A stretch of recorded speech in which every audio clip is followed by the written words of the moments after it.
Hello class hello. My name's Sloane Fuller. I'm a senior and I'll be doing my capstone next semester.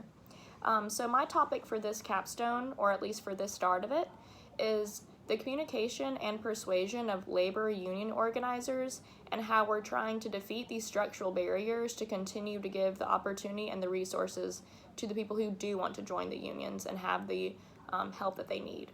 So the appeals that I've kind of seen here is there is a common ground. Everybody's looking for better public schools, more resources for teachers, and ultimately a better, future for our students. But the appeal that I've seen in these two different departments, people who are pro-union are much more on the pathos appeal. So they're more emotional and passion driven.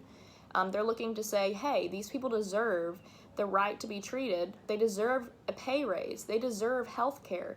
They deserve paid time off. A lot of things like this that aren't exactly qualified in many jobs, but they should be, especially in the land of the free.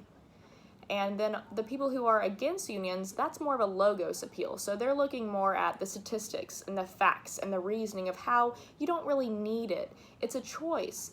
And if, just trust, your big bureaucracy, maybe company, is going to take care of you versus maybe having a backbone of someone who could come in and legally have to speak to your company and collective bargain for you, which I'll go into more of that later on. So the history of unions, it began in the mid-19th century, and it was mainly because of social and economic impact of the Industrial Revolution. The national union started passing more around the post-Civil War era, but this all started because of wages need to be increased, people need to be paid more, and most importantly, they needed to enhance workplace safety. People were in very unsafe, work environments, and nobody was representing them. And that's when people stood up and said, no, we deserve to be treated correctly and equally, especially for these hard labor jobs. And so many benefits like AT&T, mortgage payments, auto loans, travel discounts, etc. can come through a union, but most importantly, it's a representation that everyone deserves to have, and legally, by the government, they are required to do. And that's why many places in our right to work states don't want them to be involved, because then they are accountable for things that need to be done. So the matters of mutual concern, they have a common ground, like I said before, of just wanting a better school system for teachers, for students. But the more resources to healthcare, the more resources to products for their classroom, those are the kind of things that these teachers deserve, and having a higher pay and funding can change those resources for them to have. But most importantly, we're trying to improve our schools and public schools specifically. So the key stakeholders here, for the pro-union people, teachers, principals, counselors, anyone who works for the school, including nurses, but hopefully also parents and future students, especially in universities.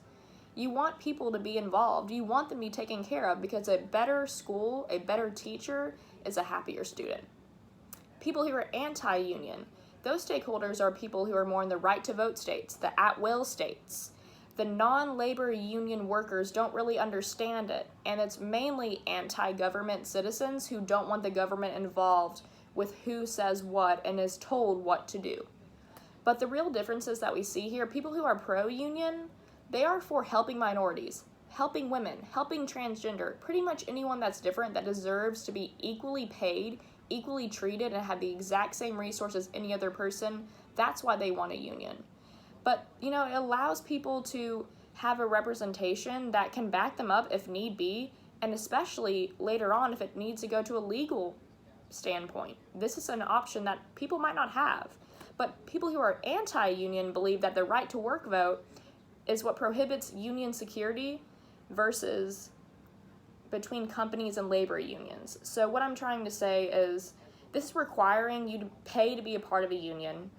And at that point, you have a choice to be part of a union. And so it's up to you if you want to do that. But many of them believe that unions are more worried about the political standpoint and the propaganda than their members. And these at-will states have the right to fire with no concern, and unions disagree with that. And so it really starts to kind of butt heads, not just politically for who represents what, but most importantly, the people.